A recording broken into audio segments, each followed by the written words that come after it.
morning, everybody. I'm Jeffrey Czajkowski. I direct the Center for Insurance Policy and Research at the National Association of Insurance Commissioners. And I'm here to provide a brief overview of the NAIC's Catastrophe Modeling Center of Excellence that we have started up just this past summer.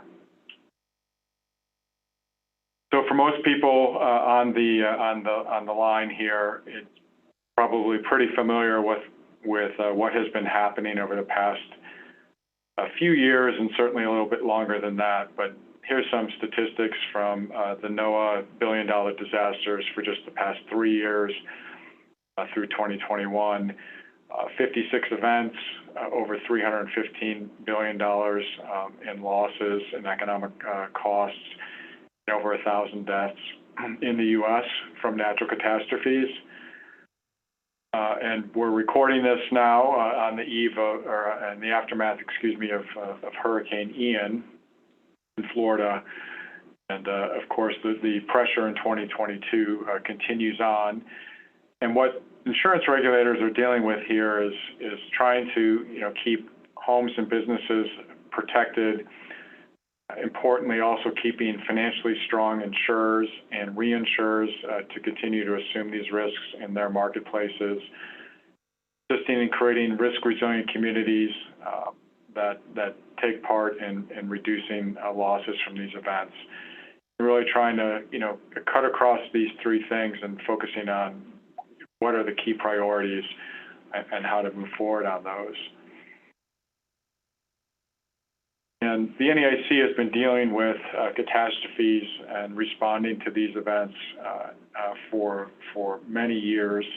The state insurance regulators are on the front lines of these events, and this has been natural catastrophe risk and resiliency has been a priority of the NAIC. In this space, we've established this Catastrophe Modeling Center of Excellence with the key idea of really providing state insurance regulators with the same access to the necessary tools and technical expertise that the industry has in dealing with in natural catastrophes and using catastrophe models to think about those risks. And this sits within the research center because CIPR provides a neutral perspective as a research entity within the NAIC in order to build insights from data in an objective way. And the CAT Modeling Center of Excellence is going to have three core pillars of activity. The first is around vendor models.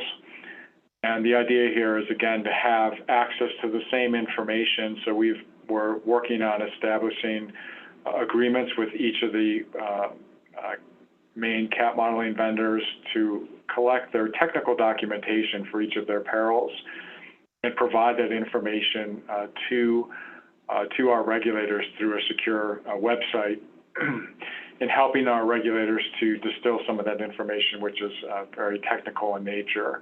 The second pillar is to provide an education and training program on top of that, on top of the vendor model documentation collection.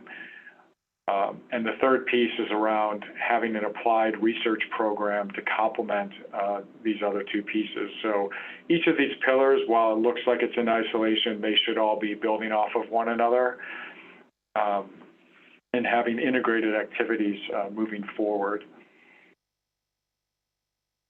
And we've had experience in the past in dealing with putting some of these aspects together, and this is the foundation that the COE was built on.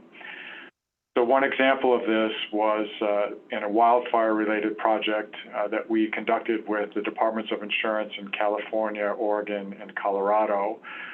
You'll see here on the screen, the first part was we worked with the CAT model vendor, Risk Management Solutions, to collect their wildfire technical documentation, and then to further enhance that to create a summary that was a bit more digestible for regulators.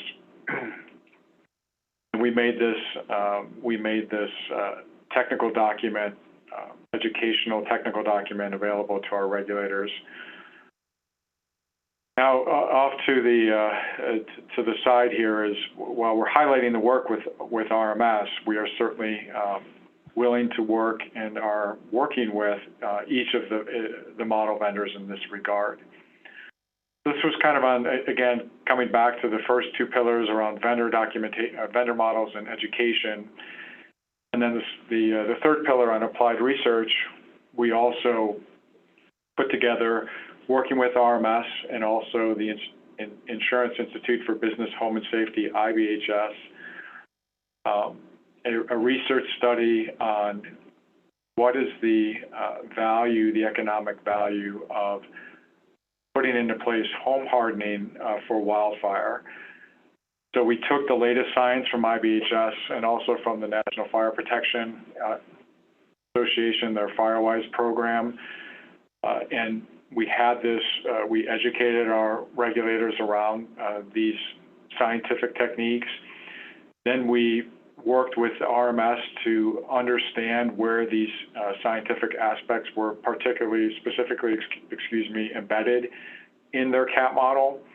We ran the model then on 3 different communities in each of those states, California, Oregon, Colorado, with and without that mitigation in place, and conducted a cost-benefit analysis on top of that. So those are sort of 2 examples of the work that we're building from in establishing the COE, and that work was presented through various NAIC working groups and committees. It was utilized by the state departments of insurance and their own thinking around these issues, in particular the California Department of Insurance, as they are building out a home hardening program within their state, and also presented to industry. So working from here, the CAT COE was officially established in July of 2022, just a few months ago. And the COE was established through the Technology Task Force, and it will continue to report up, it was reporting up through the NAIC's Climate Resiliency Task Force through the Technology Work Stream, excuse me for that, and it will continue to report up through that work stream. And we have a number of activities that are underway across all 3 pillars. And we expect to grow this activity over time. And I would say, the key aspect here is this is really a long-run game. We're, working on establishing this solid foundation and continuing out the analytical capabilities of the CAT modeling COE across a number of perils, and thinking through longer-term strategic aspects around climate as well, and having research and working with the industry as an important component of that. Thank you.